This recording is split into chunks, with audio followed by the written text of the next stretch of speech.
Another thing that has been both highly unusual and abnormal, but detrimental to our democratic process that's been happening in hearings is that committee chairs have been portioning equal time for each side of the debate.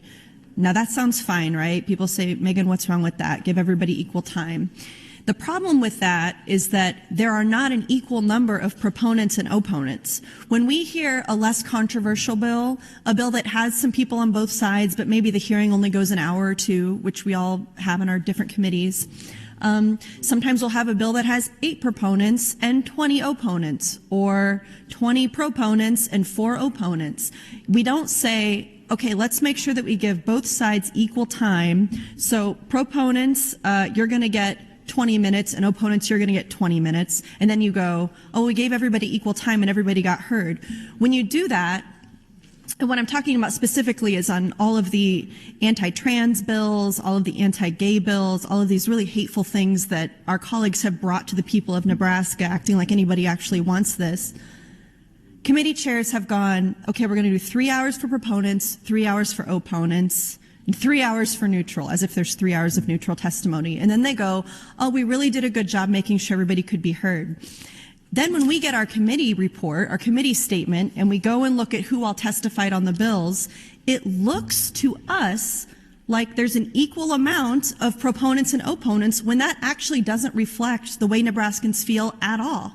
It doesn't reflect the dozens and dozens of crying Nebraskans in the hallways who got here at 1:30 and stayed until 8 or 9 p.m., and then were sent home without having their voices heard again and again and again on all of these different bills.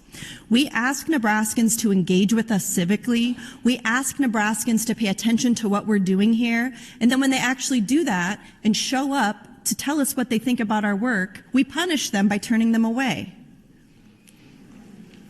And then in a couple weeks, when we debate these hateful, anti-family, I can't overstate how much I freaking hate these bills, but when we have these up for debate on the floor, we're going to have a committee statement that makes it look like there was an equal amount of proponents and opponents. And supporters of these hateful, hate-filled, bigoted bills are going to say, well, there's actually about equal support and opposition, when that actually doesn't reflect what happened at all. So that is the undemocratic work that you are all doing in committee. I want to talk about Test Nebraska and Jason Jackson under this appointment, but we will have all session to talk about how you have chosen to mess up the committee process. You have chosen to corrupt the information that we are getting in our committee reports that don't accurately reflect how the committee actually went, because you'd like to get home for dinner. You got to work 90 days a year here for not much money, but let me tell you, your job is pretty cushy. It's not too hard for you to stay a little bit longer to allow these people to be heard. It's a shame and it's an embarrassment to the people on those committees who didn't stand up for those kids to have their voices heard in committee. In this article I passed out, our youth, especially girls and queer youth, are in a mental health crisis. 1 minute.